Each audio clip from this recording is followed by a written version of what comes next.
Hi, welcome to the CEO podcast. Today I have Christian Brim here. Welcome. Thank you so much for being here.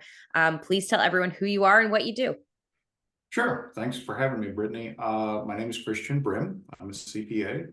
I am the author of Profit First for Creatives and the CEO of the Core Group, where we help creatives turn their passion into profit. I love that. That's important. We need that. Yes. Yes.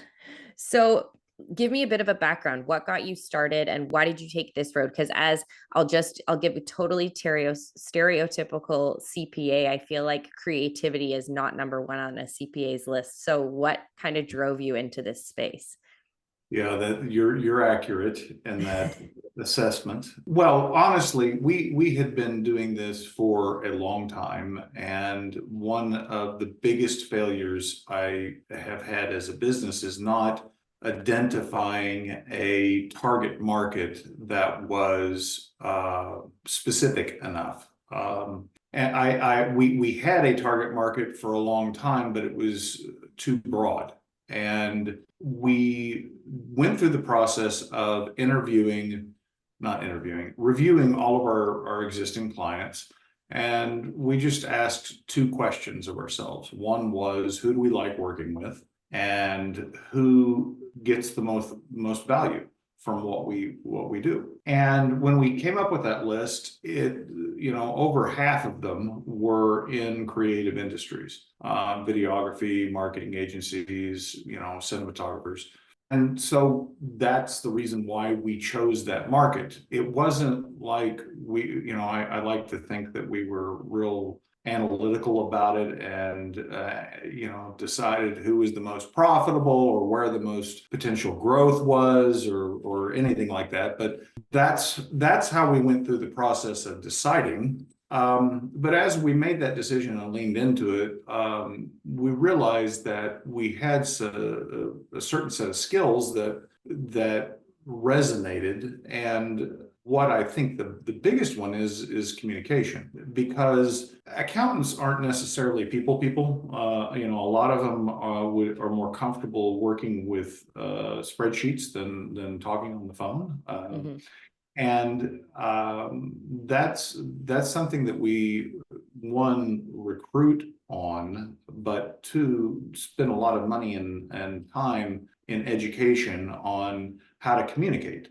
Different communication styles. We're heavily invested in disc training, so those different styles and how different people communicate. And so that's probably the biggest skill that we already had, that we realized was very helpful for people in the creative space, because a lot of creatives are intimidated by numbers.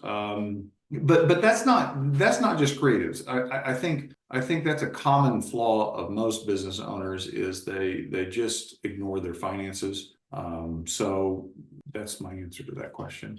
That's fantastic. So I took a few things from that I'd like to dive into a little deeper. First of all, absolutely agree with you on the other side. Creatives, I think we struggle a lot. And it's funny because I'm an interior designer. So my world combines art and math, and I hate math. Yes. Like I've never been good at it. It's always been a struggle for me. I was like a 4.0 A+ student in absolutely everything except math. Like science I can do because it made logical sense to me. Math, for some reason, I know it's very logical, did not make any sense to me. My brain just does not work like that. But I do like money. So that's how I was able to kind of bridge that gap. But it took a lot of training, and I have a fantastic accountant that I work with. And I would say communication, if you're listening, communication, she's harsh. Like she is like not soft and cuddly. Like she is like, you did this wrong. You need to do it this way. And like, I appreciate that, but I can see how that could maybe not, if you're a little more sensitive, that might not be the right kind of personality for you as a fit. But I find for me, it's super helpful because she's so clear. And I get very confused with like, okay, but why can't I buy this and write it off? Like, come on, that makes sense. It's like that episode from Schitt's Creek where he's like, it's a write-off. And he's like, what does that mean? And he's like, the government pays for it. It's free. That's how I view write-offs. And she's like, that's Right. not what it means, not how it works. And so she's taught me so much about exactly how I need to be doing things and what goes where and how taxes actually work and all of those lovely things that you don't learn about in school for some ridiculous reason. So I think that you've kind of identified that as your strength to speak to creatives. Like we need people who can speak to us gently about Well, what's going on. I don't know. I don't know that the direct sometimes can be harsh. It's kind of like I tell my wife, she's very direct, and I oftentimes ask her like, did you hear how that sounded? Like, uh, not that the intent was to be harsh, but sometimes directness can seem harsh, right? I would tell you the good news is that people say, "Oh, you became an accountant. You must like math." And I'm like, actually, the hardest math I've used in the profession is algebra, and most of it's just arithmetic, which I learned in second grade, right? Yeah. So the math is not the complicated problem. I think the part that's difficult that is it's more like a language, right? And so if you're traveling to a foreign country like Quebec, and you, sorry, and I wanted They to, want to be their own country. I So know, and you didn't know French, you'd probably learn a few words before you went so that you were functional, right? And that's the way I put it to business owners is accounting is the language of business, and you can't be completely illiterate in it. You've got to know some basics in order to communicate. yeah. But that being said, most accountants they try to dumb it down, but they don't dumb it down enough, right? They're at a 10 and they dumb it down and it's a 7, but really you need to be down here around a 3 where people that don't understand all the terminology can understand what you're talking about. Mm-hmm. Yeah, agreed. And I would say to anybody listening that if you are just starting your business or you're in your first few years and you're trying to do it on your own, the best thing you can do is invest in a good accountant because I definitely kind of my first couple of years, didn't set enough money aside for taxes. I didn't, categorize things properly. And when I did finally get Anna on my team, she had to kind of go back and clean everything up. And it would have been so much easier if I had just engaged her sooner.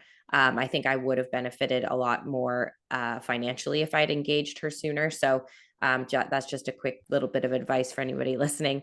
I I want would to agree with that. I'm glad you said it because a lot of people that are new to business, it's penny wise and pound foolish. They're not used to spending money on professionals, but in most cases, it's very cost effective. Absolutely. I would agree. And then I want to go back to what you said when I asked you about, why creatives. I love how I think it's so important for people to understand their target client, their kind of where they want to niche themselves into. Yeah. And I liked the two questions you asked: who do we like working with, and who gets the most value from what we do? I think those are two excellent questions for any entrepreneur to ask themselves when trying to identify their ideal client, because obviously when you're starting out, you're just trying to get enough business to get by. You're kind of taking everything you can get. And depending on the state of the economy, like the last couple of years in my industry with COVID were excellent. Everybody was at home. Everyone was staring at their house and they were like, we couldn't keep up with the amount of stuff people wanted to be doing. Now that interest rates have gone up and things are kind of back to normal, we are seeing people be a little more careful with their money, a little bit more strategic with what they want to invest in. And so it's not quite as pick and choose. Like we had a lot of choice during COVID to pick the clients we wanted to work with. And now we have to kind of be a little more, take what we can get for the most part. But I think it is important to still be trying to focus on that ideal client and work towards that as much as you can. Because if you're working with clients that aren't a good fit, nobody walks away happy. You walk away, unhappy with either the end result of your project. You either walk away unhappy with what you made on the project, and then the client likely will walk away unhappy with the experience because it just never was gonna fit, Right, right? right. Yeah, Um, I yeah, think, to talk to me well, about that. yeah, I think the value piece is really important. I mean, they're really two different questions. I mean, who you like to work is really what you value, right? But when you talk about what who values what you do, that's the key to profit. Honestly, because if you find somebody that really values what you do, you're able to charge more, and your costs shouldn't be much higher to deliver that profit. But understanding that takes work to ask questions. There's a chapter in my book, I have a whole chapter on value pricing, and the concept, most business owners don't think about their pricing, right? They go in and they look at what other people in the space charge.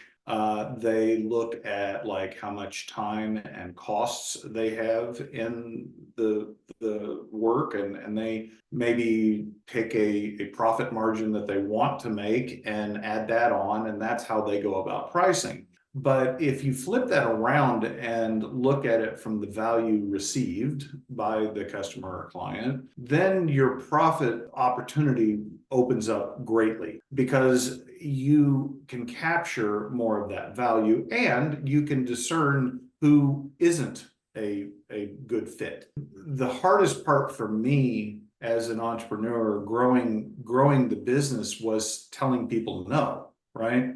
But if you've got a good target market, you know exactly who to say no to. Mhm. And that's part of it, is saying no. I think, yes. Yes, that is correct. Saying no. I have a whole episode on the power of no.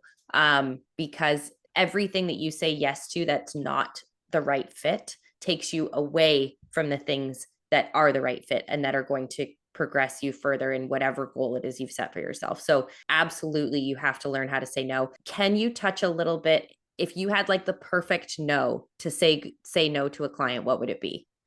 You mean how to say no? Yeah, because I think that's hard for people. Yeah. So, I mean, I think to me, the best way to say no is to provide an alternative, because I'm about our company vision is enhancing the lives of our clients and our team. And that's the why of everything that we do. And so if I want to enhance the life of a prospect, they're not a good fit for me to be a client. The best thing I can do is to provide them a solution for themselves. And so I like to have, competitors, if you will, lined out that I say, I have a clear idea of who they're looking for. And I just say, you know what, I'm not the person for you. We're not a great fit, but Brittany would be an ideal solution to your problem. And here's her contact information.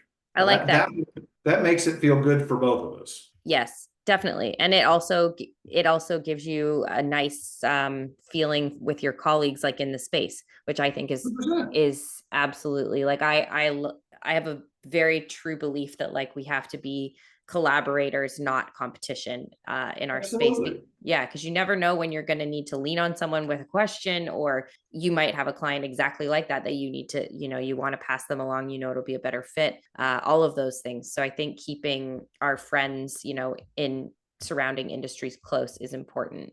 um, Absolutely. I love the idea of value received pricing. So in I'll give a quick example from kind of what I do, that is how I kind of envision what you're talking about when you say that. So when we have a client come to us, and say something along the lines of, I have no idea how to design a space. I have no idea how to do a renovation, but you do, you're an expert. I want to hire you. I want to use your expertise. For us, that is a client that appreciates and understands our value and is willing to pay us for our expertise, our years of experience, the number of projects we've executed. They understand that that's all happened, and they're like, yes, I want to work with you. You can handle this. I don't want to touch it. Take it, run with it, go. That's kind of our ideal client.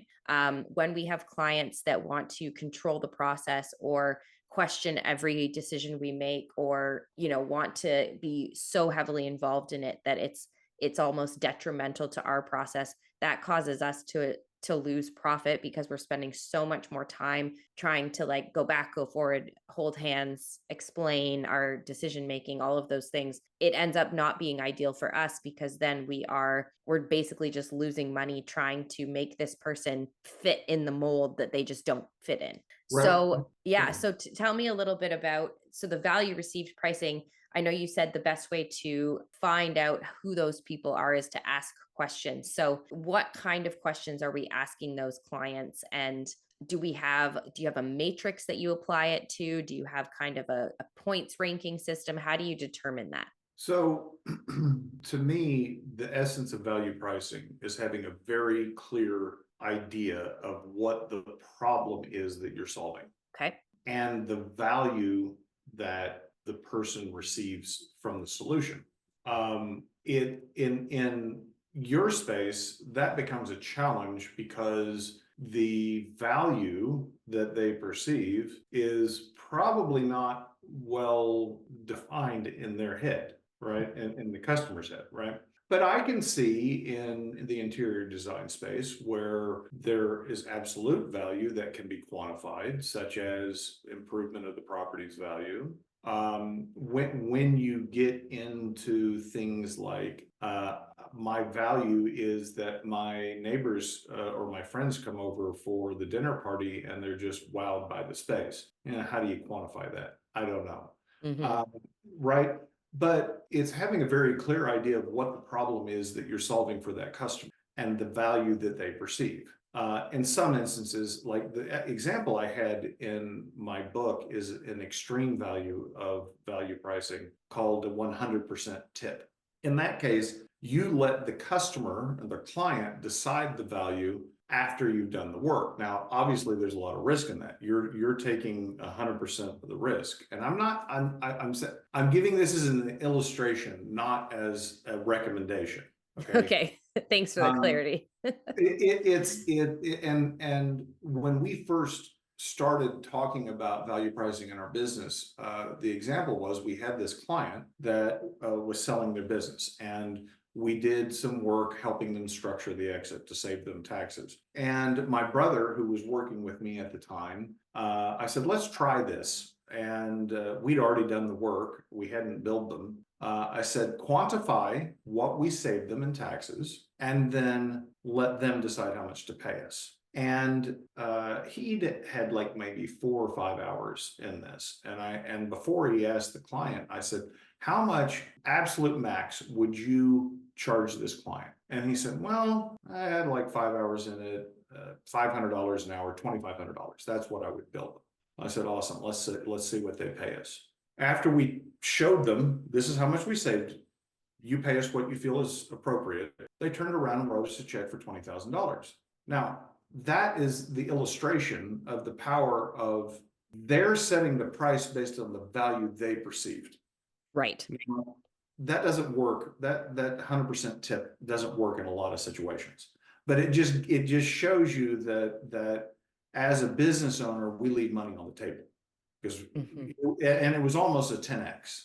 And that's kind of crazy to me, but that's the reality. Yeah, I love that example. I think that's fantastic because, I think you can probably identify those types of value in most industries. And like you said, in my industry, the most obvious one is obviously property value. Kitchens and bathrooms increase your property value by 20% typically when you do them. That's just a rough example, but any type of industry like that, it's like, say you're a mechanic and you're fixing a car and you need your car to get from point A to point B because you earn $100,000 a year. And if you can't get from point A to point B, you can't earn your $100,000 a year. Well, what's it worth to fix your car? Maybe $5,000, but the mechanic was only going to charge you $800, right? So I like that example. I think that's applicable and you can think about it in different situations. And I like that it really is quite an easy exercise to show how much money is left on the table. Well, yeah, and to take that example further, like, it's not just the dollars, it's the time, it's the hassle. So, if auto mechanic can get it done this morning, right now, while you're waiting, that's a hell of a lot more valuable than, well, I can get it to you next week, right? Or I Yes. don't even have time. So, and in your industry, the experience is a huge part of it, right? Like the disruption to their lives, the process of the planning, all of those things have value, right?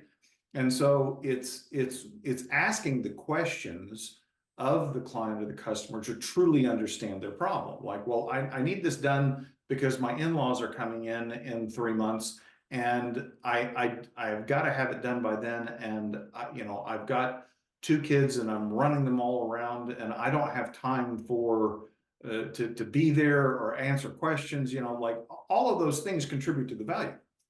Absolutely. Yeah. And that boils right down to understanding your client, going right back to the beginning of who are you working with and what are they perceiving as value. So I think that's excellent. One thing that comes to mind is, I don't, it's a viral Facebook post or something of that nature where somebody wants a deck built and they say, how much will you charge to build this deck? And the guy says $2,000.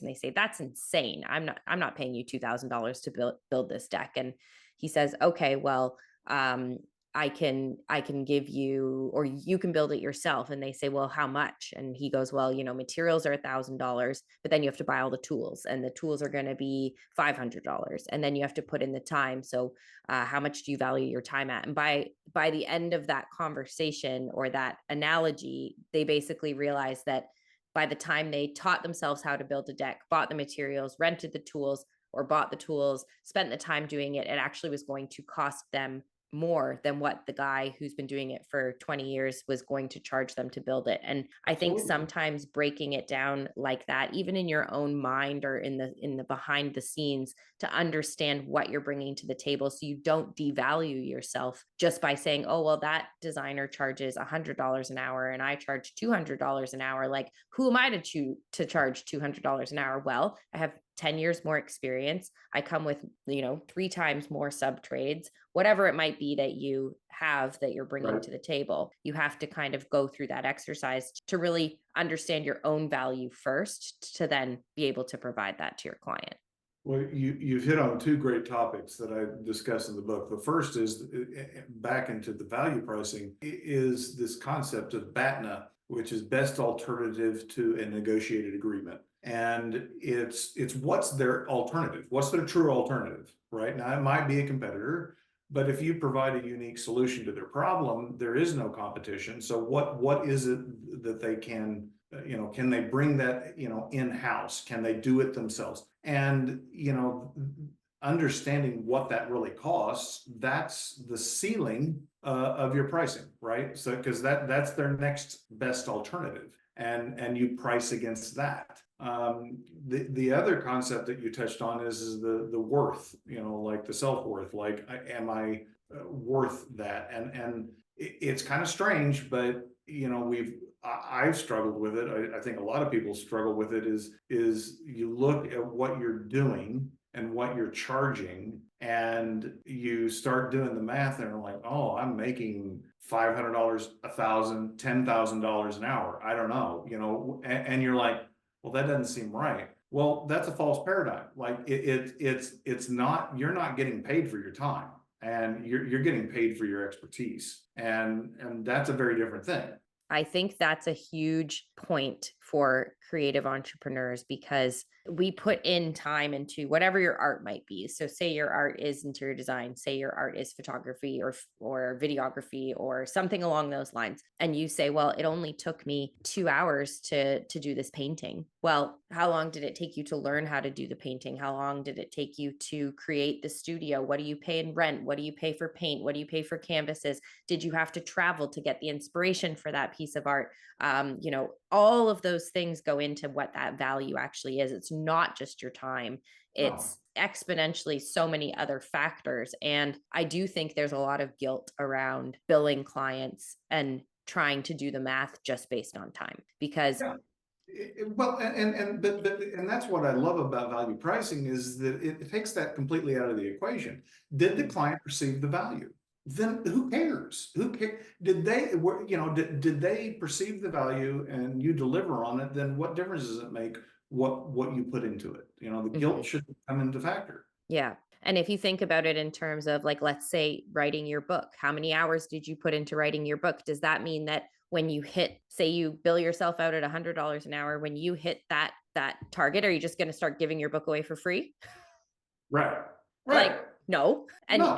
maybe thinking about it like that, something where you're creating something for an eventual passive income is a better way to think about it versus time equals money. I hate time equals money. I think it's the most ridiculous concept and the most like hamster wheel thing humans have ever come up with. Well, I have a very strong opinion on that, but I'll save it. But No, share it. you're I right. want to hear it. Yeah. I want to hear it. So the concept of time and money and an hourly wage it can be traced back to Karl Marx. It's a Marxist theory of trading labor for dollars, and part of his economic paradigm. And it's very limiting to people. But it is pervasive and ubiquitous in our culture to think about it in terms of that.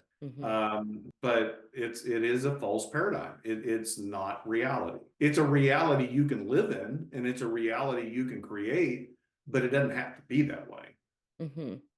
I guess where I struggle with it is like employees. So I have designers who work with me who are amazing. And obviously, like I pay them by the hour. And it's like sometimes that feels like not enough. And I'll kind of make up for that in bonuses or like little things that I do once in a while. But in terms of actually running a business, if we flip it on its head and you're an entrepreneur, is there a different way to approach that, in your opinion? Yeah, I think, at the end of the day, every employee has to contribute to the profitability of the company. And as long as there's a clear path that they understand what they're contributing to the profitability of the company, then I think it makes perfect sense to share that profitability. We work with a process called ROW, results only work environment, and it was based on a book called Work Sucks and How to Change It. And this is pre-COVID that we started this, but COVID really put the emphasis on it. We're an accounting firm. I dare you to find another accounting firm. They exist, I know, but they're extremely hard to find that doesn't track their time. We don't track time. Here are the results. I don't care how long it takes you. Here's the standard. This is what you have to do with this quality. When you do it, how you do it is up to you. And so I think that dovetails perfectly into that idea. I really like that. I think that's really interesting. It's difficult, I think, in some industries to get away from the hourly rate, but I would love to see more companies being a little more creative and trying to kind of find that balance between. And I'm of that opinion too. Like to me, I as a business owner, like I want profits to be something that everyone benefits from and everybody works towards because it makes such a better team environment. It makes work more fun. It makes it more passionate. And that's the kind of thing that I thrive in personally. So I try to create that culture within my own business. We're getting close to our time here. Is there anything else that you want to share with the audience today? Well, I highly recommend you buy and read the book. Obviously. You can go to my website, christianbrim.com. But I would say the thing I would like to leave you with is that the subtitle on my book, which is Changing the Creativity Money Paradigm, and that you can absolutely do what you're creative at and what your passion is and make a lot of money. You don't have to sacrifice those two things. You don't have to sacrifice one for the other. And I go into more depth into the how and why in the book, but that's what I would leave you with, is if you believe that paradigm, that I can do what I love and maybe make money, or I can do what I don't really like to do to pay the bills, that's a false paradigm. And I think it's one that they kind of drill into us as we age in school and through just life and first jobs and all that stuff. I think it's very much ingrained deep, deep in our subconscious that you can't be rich doing something you love. So I appreciate that you're bringing some light to that. And I hope that everybody listening gets their hands on the book. I think I'm going to order it. I want Well, to I see hope what. so. I'm actually going to send you a signed copy, so don't worry about Oh, thanks. Okay, well, it. I will is there any so they can get it on your website? Can you get it on Amazon anywhere like that? Amazon, Barnes and Noble, Apple, It's all over every, the place. Okay, yeah, cool. I'm we gonna will put have. a link to it then so everybody can see it, buy it, read it, and share your thoughts in the comments on this episode. Once you've read it, let us know what you think and what value you got from it. What is your value? Yes, yes. I'd love to hear them. Yeah, me too. Well, thank you so much, Christian. I appreciate your time today and all of the amazing insights and questions you've proposed. I think this is an episode where people can really have a look and do some digging in themselves to better improve their profits. I think it's going to be a big one. Thank you, Brittany. I really appreciate it. Have a wonderful rest of your day. Enjoy your weekend. You too. Bye.